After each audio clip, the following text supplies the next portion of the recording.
welcome. This is Reda Satki filling in for Michael Bradfield, who's currently traveling and who's not able to present, but he is online with us. Michael, good morning to you. Good morning, Rita. How are you?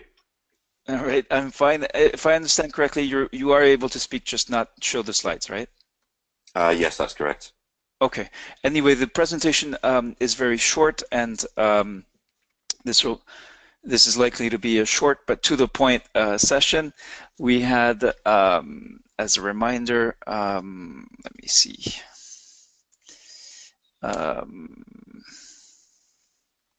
78 people signed up for this session, so we will need to discuss that once we have gone through the material. This is actually from the October 2016 course.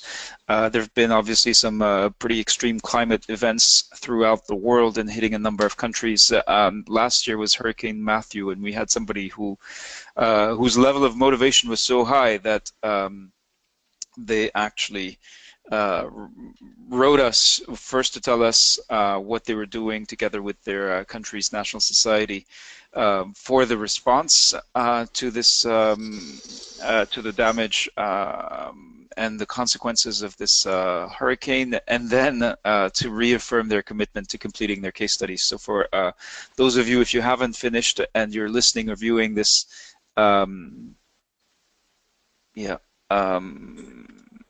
let me see. So, yeah, I just realized that you're not seeing the. Yeah, here. This is the quote from last year. Are you able to see my screen? I can see it. Yes.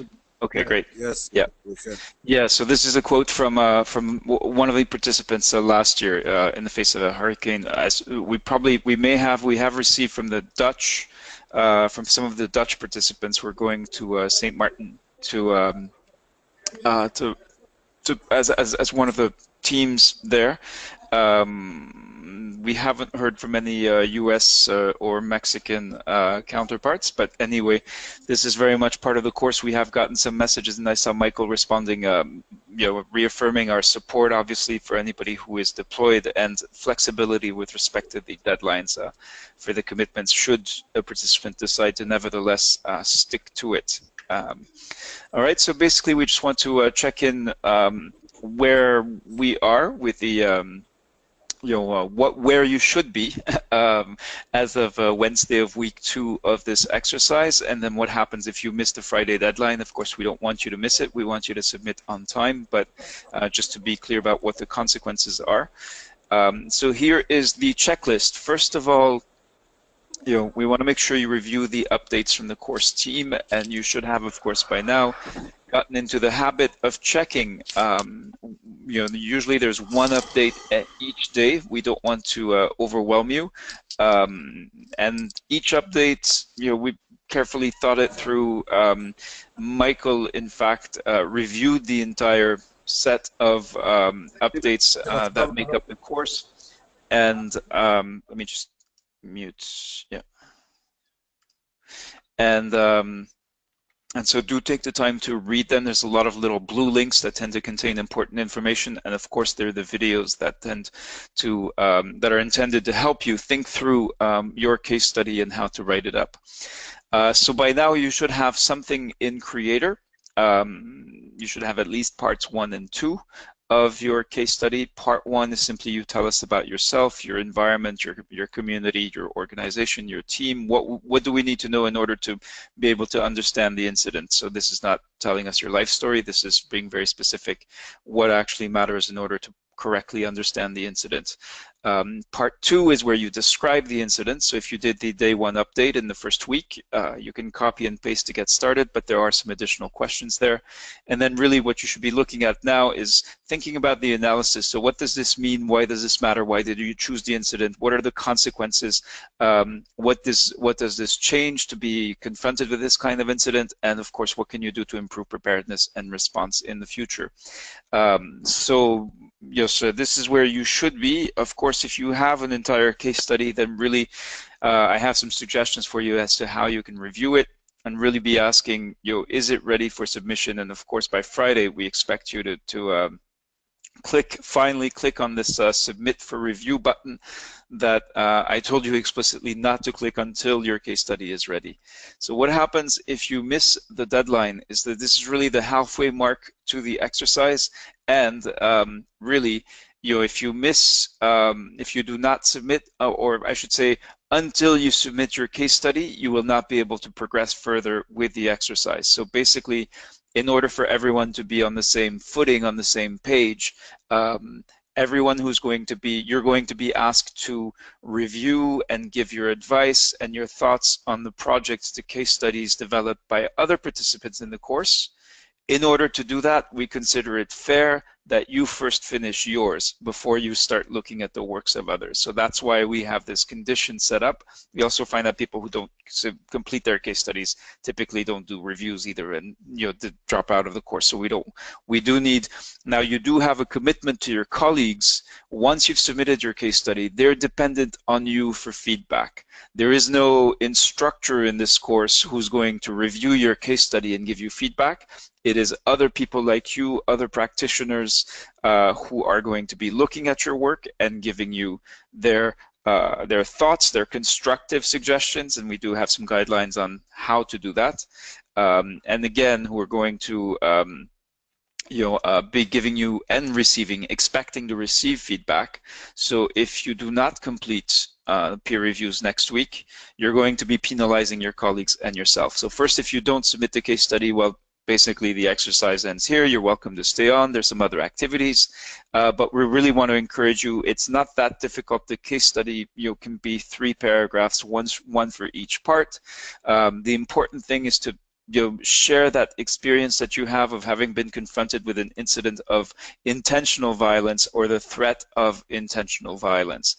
So that's I hope a compelling point and will add to your motivation to submit. So obviously Friday is the deadline, and then there will be a set of short video tutorials to show you or refresh your memory as to how to do peer review in Creator. This time you will receive 3 notifications, not just one, and each one will point you to a different work. So if you remember when you started your Creator project, you accepted a notification and that opened up Creator, and you just had that one project so that you didn't need to think about different projects. Now you're going to receive 3 notifications, and together with the instructions on how to actually look at somebody's project and give them feedback and submit that feedback. The feedback is anonymous so that you can be candid with each other, and you won't see the authors' names. Of course, as we've been sharing our projects, you may be able to know who the authors are. That's not an absolute form of anonymity, but it's intended to help you feel comfortable, giving the feedback that's honest and candid to your colleagues. Again, the point of the feedback is going to be to help them improve. They've described something in their context, but is it clear for them? Do they want to, so what is it clear for you? Because you do not live and work necessarily where they live and work, so you're going to help them improve, right? So that's basically it for the presentation this week. We have so we're seeing some unusual dynamics in this edition of the exercise. So this is a course, and surprising sort of levels of participation. So we welcome your feedback as to what is happening with you. As I said, there are 78 people registered for this session. You can see how many of us are actually online. We've made the commitment, and the team leaders have made the commitment, to progress with the course regardless of the number of participants who stick to the commitment. But over 200 people did join the exercise. So if you are listening to this, it is still possible to catch up and rejoin the course, and I'd like to encourage you to very much to do so, to support your colleagues who are developing their case studies. So that's it for my for the presentation this week. So we have another. We're going to be able to hear from everyone, and I'd like to start with Arji. And first of all, to hear from before we get to the presentation, if you can unmute yourself and I hope it's RG and not Argy, but you'll be able to tell me if you can unmute yourself.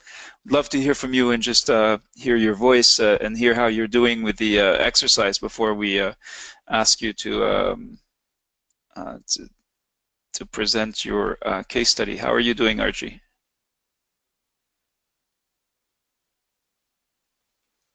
Okay.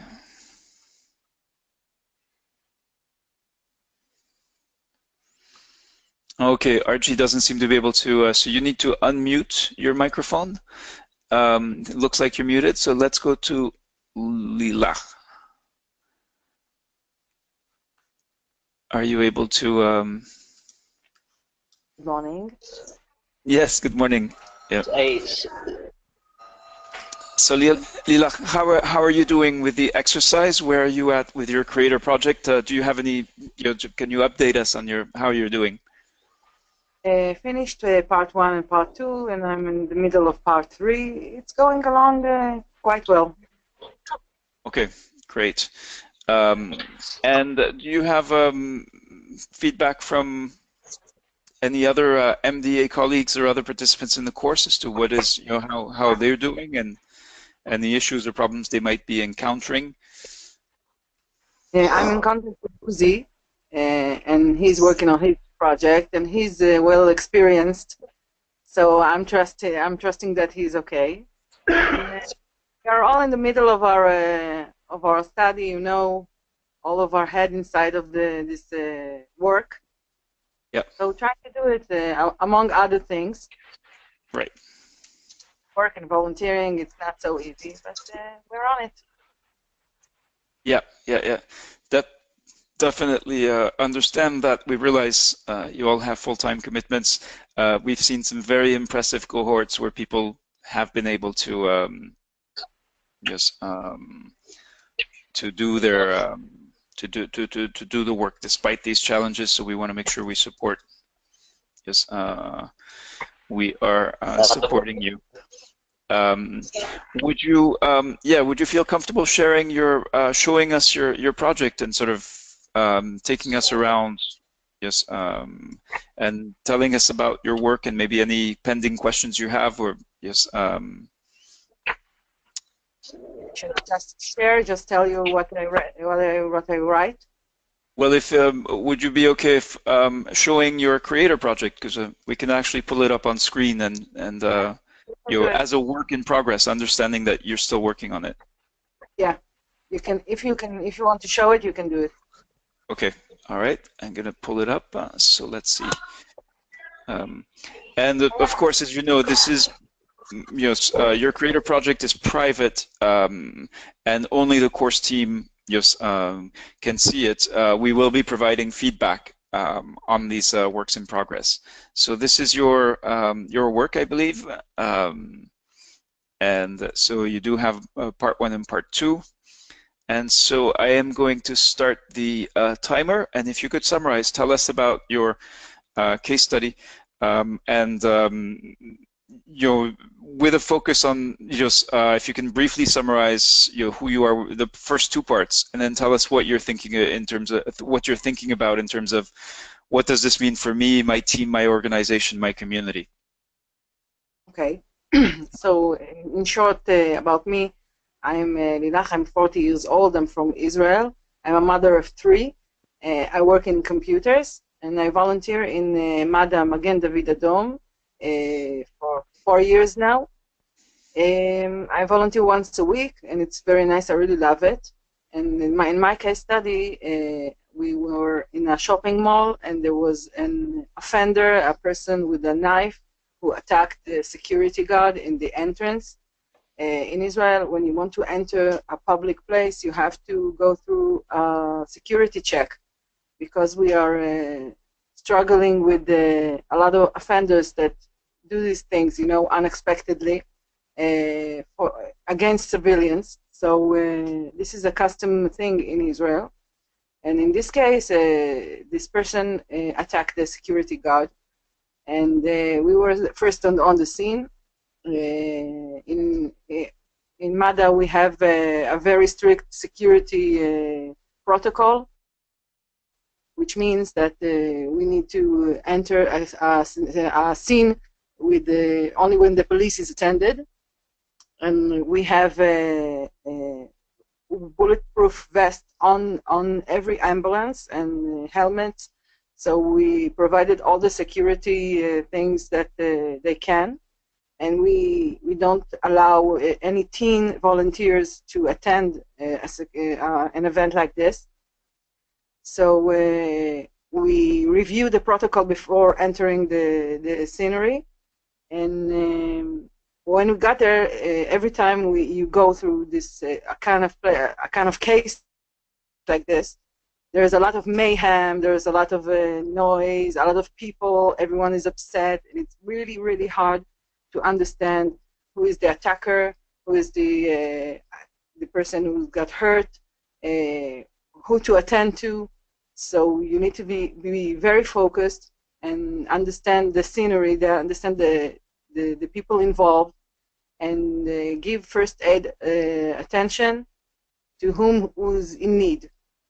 So in this case too, as soon as the police was there, we understood who attacked who needs medical care. In this case, there were two of them, and luckily it was a very minor event, but a lot of emotions and a lot of I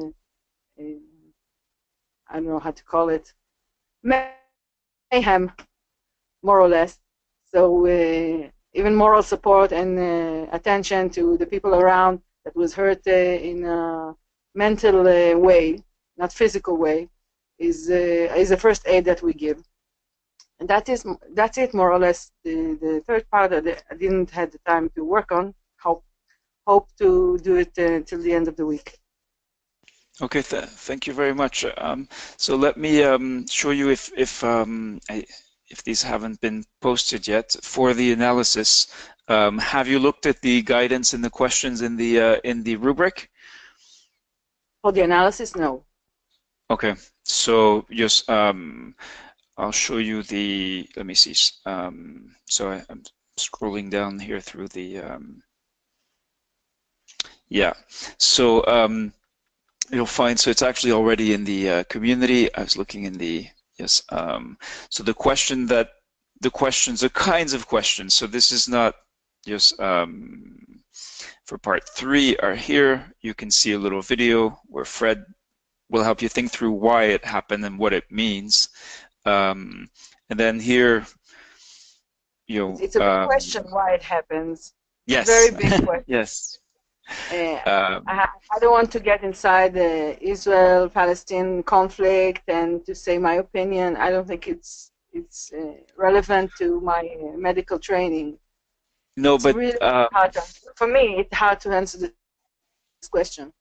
Yeah, and I understand that, but it seems to me that your duty and your mission to provide assistance to anyone who needs it, regardless of who they are or what they have done, yes, and how that can be difficult to understand, or just how people react to that in the kind of context you describe, and then how you use your skills and your experience and the relation, the trust you have with the communities that you work with to be able to fulfill your mission. That just to me, that would be the interesting part to hear. If somebody shouts to you, angrily, why are you helping him? Look what he just did. I imagine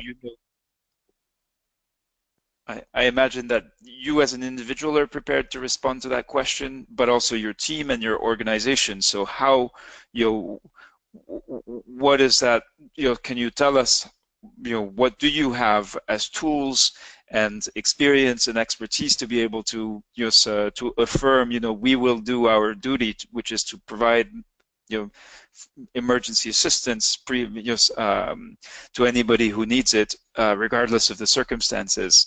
That to me would be the interesting part to develop in your analysis. Very good, thank you. It will be.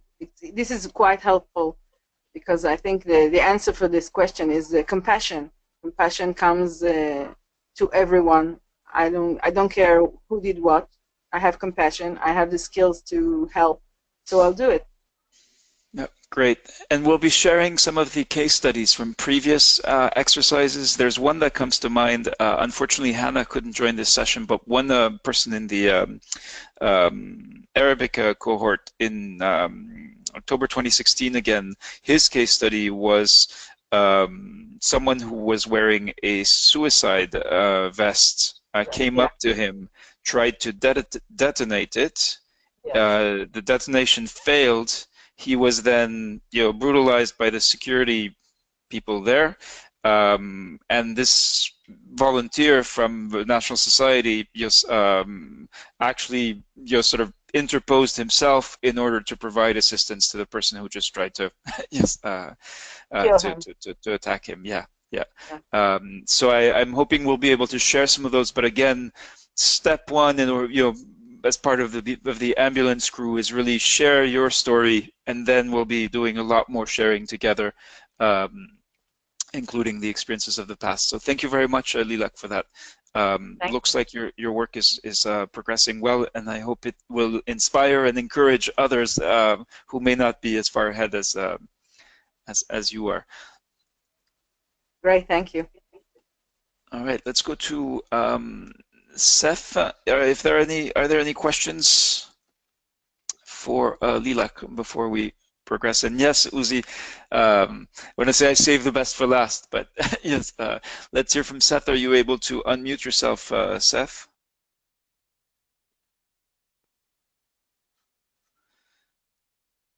Okay, Seth doesn't seem to be able to.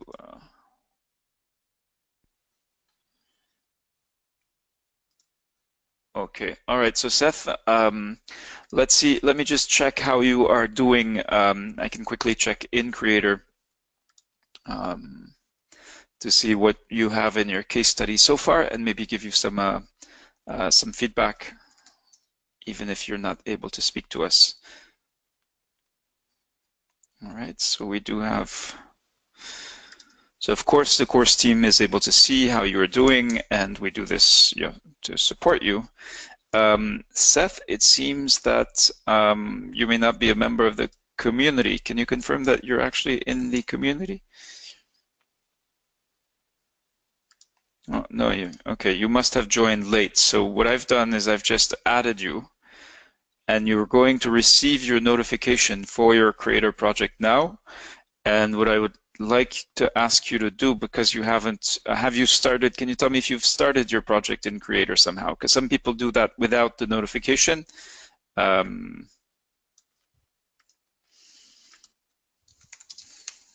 Seth, please go to this link and follow the instructions. Okay, so that's your next step, Seth, is to actually start your case study in Creator. And of course, you need to have completed all of the onboarding steps. You are, in fact, in the community. Okay, so once you've done that, can you tell me if you've written, if you have selected an incident? Let me check if you have.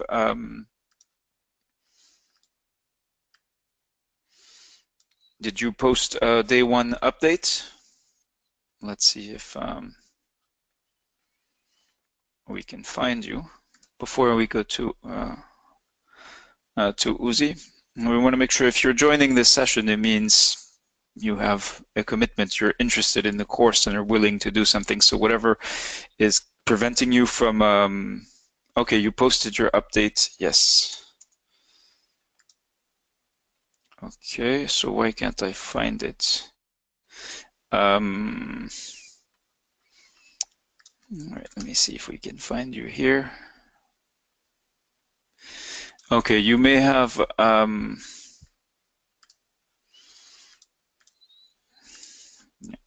yes, let me just find you, and let's go have a look at what's happening with you. Okay, so I'll show you what you did, and actually how it's different from what you need to do. So I'm currently looking at. Okay, can Seth. you hear me? Yes, welcome. Okay, Yeah. good. Thank you. Okay, great. So you did post the update. However, in the video tutorial, we explained how to avoid this pitfall. And I think, so what you did was you logged into Scholar and then you added an update here. But as you can see here, your name is showing, which means that you're only posting an update to your personal profile. So just, I'll show you very quickly how to do just what you should have done here is first go to the community, yes, and only once you're in the community, then you go to update, and you can see here that you're posting an update to the actual course. Just so I'm going to do that for you quickly. Just so and everything else, this looks like an excellent incident. So yes, but I do see then that now. You can see here, I'm not going to open it up for you because that's really for you to do. You have the notification here up at the top, okay. And that's how you're going to start your creator project. Let me just have a look in your account. Okay, so yeah, so you need to follow now the steps to do your case study. Really, if you did as you did the update. For day one, you have done 30% of the work you need for your case study. Yes. So that's you've described the incident. You may want to look at the questions yes involved. So to go back, but really now that you've told us what happened, we need to know a little bit more about you. I see you already have some information, and then we need to know what this means for your organization, for you to analyze, okay, so this incident happens, what do we do about it? What are we doing already about it? Is the current preparedness and response sufficient? What do we need to make some changes? How can this experience, this incident be useful to help us prepare and respond better? That's what you will be doing in Creator, and really the link I posted, please do, if you take 2 or 3 minutes to watch the instructions, then you should be okay. We have also, let me see, we have and we can share the, let me just see if I can find, before we go, the discussion group recordings. So if you have an issue with accessing YouTube videos for streaming, we can give you the link to download the videos so you can watch the tutorials, because that's very important. So thank you, Seth, for posting the update. You're now in good standing with the with your obligations for the exercise, and really by the end of this week, you should complete the steps in Creator, and then be able to participate in peer review, which is really the best part, the most interesting part of the exercise. Okay. Thanks so much for your guidance. I hope that's helpful. Don't give up. Yes. And this is, not everybody makes it. This requires discipline. This requires effort. There's no, and it's a new medium. If learning to work with people from all over the world through this kind of platform is something new for many of us. So so not everybody makes it. And if you're still here in week 2, that means if you persist, you will be a full-fledged member of the ambulance crew in the next within the next 2 weeks. And presenting your case study to fellow participants and partners from ICRC, IFRC, and Norwegian Red Cross during the commencement event within a few weeks, which is where we will give present these certificates. So Uzi, I have unmuted you. And okay, thank you. Do you hear me? Yes, indeed. So let me. Okay. I ran out of the session inside the course. Can you put my work on the screen? I can try. All right. So it's in Creator. Actually, Hang on, I first have to find you. Yeah, here you are. Okay. Oh, it looks like you haven't started your case study yet, and I think that's the issue that Oh, we had, right? That you're having. it was the same thing happened to me last time. Yeah. It's in there, it's saved. I can see it when I get into Creator, but somehow it's not published. Yeah, so it's like, think of it, it's like Creator is like a folder, and in that folder you can have many different projects, you know, so many different case studies, whatever. And you just put your, instead of following the step-by-step instructions, you put your case study into basically the wrong file. Yes, which is okay as long as it's somewhere we can find it, we can retrieve it. Let me see if I can do that. So let me see. And it's also you have two accounts on Scholar, which I have the last one, which is the incident in Beit Lead Junction. yeah. The one I So put in the update. let me show you. So yeah, I did take a look, and I thought we would wait. So here again, like Seth, you see here when you go to your notifications up here. I know you must have looked at them at least once, because otherwise it has a little 1 to show you that there's something new. So this is what we call the work request, and this is the correct way to start your project, is to click on Start New Work. Now that you haven't... It's in Word in my computer. Okay, so let me just fix that for you so you know, and I'll give you the link where you need to go afterwards to finish. I think you maybe finish working on it, but to make sure you submit the correct work. All right, and for no, I didn't finish part 3. Part 3 not yet. Part 3 I finish tomorrow. Okay, so let me see. Is it the attack at the? Is that the one? The attack at? This is the right one. The junction. Okay. Yeah. All right. So. Okay, the incident, a good practice or local solution. Okay, and then yeah. So let me move that to the right place. Part 3 I will take care tomorrow. I will write it down. Yeah. Okay. So here I've now moved it to the correct work, and here I'm also going to add the correct title. Okay. Thanks. Okay.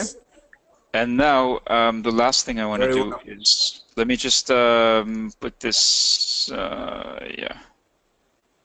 Whoops, no. I want to put it in community.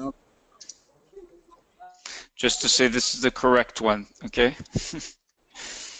I'll put 3 exclamation marks, all right? So basically, and now you can see you've got, and I'm actually going to get rid of this one.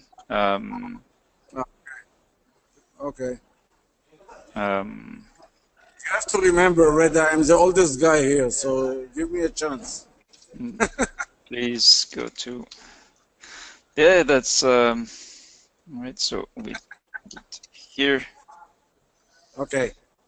Okay, so if you end up in the wrong place, I've put this for you so you can go to the correct place where. And the other way, so other people, anybody who does not watch the video tutorials, you know, this people who might do that, and we understand you're busy. Some people don't like to read the manuals, but you can see actually that this work has been requested by Ambulance. You can create your own projects, but they're not linked to the course or to the exercise. No one else is going to see them. So I don't think that's what you want. Yes. So the other thing I can see is actually part 3. So it's not so much good practice or local solution. That was the June 2017 exercise. What you want to do in this one is really analyze that incident. Okay, so this happened, what does it mean? And you may identify a good practice or a local solution, but we want you to sort of dig in to that analysis. What does this mean for, for I think your organization? this work this work that I presented just happened 3 days ago again in Egypt. And I think it's important for the rest of the guys to understand this kind of situation, because it happened 20 years ago in Israel and again 3 days ago in Egypt. The guys wait for the ambulances and kill the ambulance drivers. So I think it's something important for the rest of the guys. Okay, and so so bad things happen every day. What matters is what you did, and what your team and your organization did with that incident, obviously. And so the more, the deeper you can dig in and explain what, so what this changed and how, so what this for that's what we want in part 3, and that's actually the most important part. That's what we in part 3. Yeah. All right. Tomorrow. Okay, good. All right, thank you, Uzi. So thank you all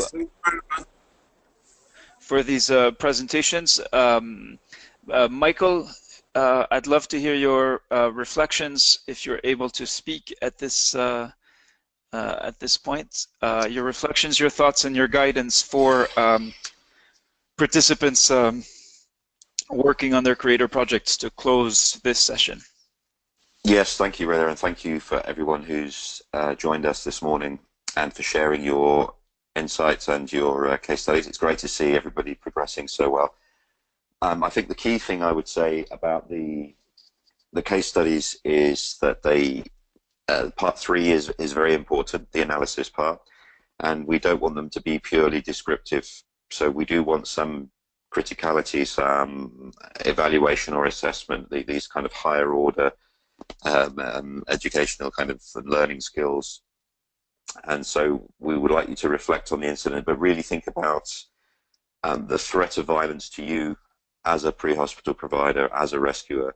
I know a number of people outside, I think, of this forum this morning, because your case studies look very much on track, have started to describe an incident of violence that they've attended as a pre-hospital provider, which is not necessarily what we want you to do. It may happen to be that you're attending a violent incident where people have been badly injured, but what we're focusing on is violence towards you, specifically targeted towards you as a pre-hospital provider, or the threat of violence towards you. As you heard from some of the people who've described it this morning, they're focusing on the threat to them, and often the threat to you may be, if you're attending an incident like this, which is what many people are focusing on, the threat towards you may be that the danger hasn't gone away, that you're attending before the scene is really safe for you to go in. So if you are describing one of these incidents and you're watching this recording later on, please try and focus not on the incident itself and what happened. Yes, we do want to know about that, but really for part 3 especially, we want to know about the threat, the danger to you as a rescuer, as a pre-hospital provider, and then what happened and what, if anything, you did or have learned from the incident, so it's of use to other people. And like with Uzi's case, is a really good example of where there's a direct threat, to the rescuers themselves, and that's a really nice example. And the same from Lulax this morning as well. That's a really good case study to do. So we've got some excellent examples there, and it's really great to see them coming in. So yeah, just keep doing what you're doing. Friday's the deadline. Everyone here this morning is well on track for it, which is great. And for anyone watching this later on who wasn't able to join us this morning, if you've got any questions at all, please email us, post something on the discussion group on Scholar, or if you want to message us on WhatsApp or contact myself or Rida or Irene directly. A few people have done that. They've messaged me to say, look, I don't want to post on the group discussion, but I've got a couple of little questions. More than happy to help with that. And any technical issues, Rida is much better at dealing with than I am, but one of us will get back to you. So you're not alone with this. Any issues at all, please let us know. But thanks to everyone who contributed this morning, or whatever time it is where you are. Thank you, Michael. Wishing everyone a good day, evening, morning or afternoon, whatever the case may be, and hoping really that you've got time slotted in your calendar to actually finish the case study. If you're here this morning, obviously you've gotten started. Yes, you're on your way to being earning your stripes as a member of the ambulance crew. So look forward to seeing those projects come in. And as Michael said, anything you need in terms of support, we're here to help. I want to give my again, just reach out on WhatsApp or in Scholar, and we'll get back to you as soon as possible. So thank you all, and yes. Reda, I'm waiting for the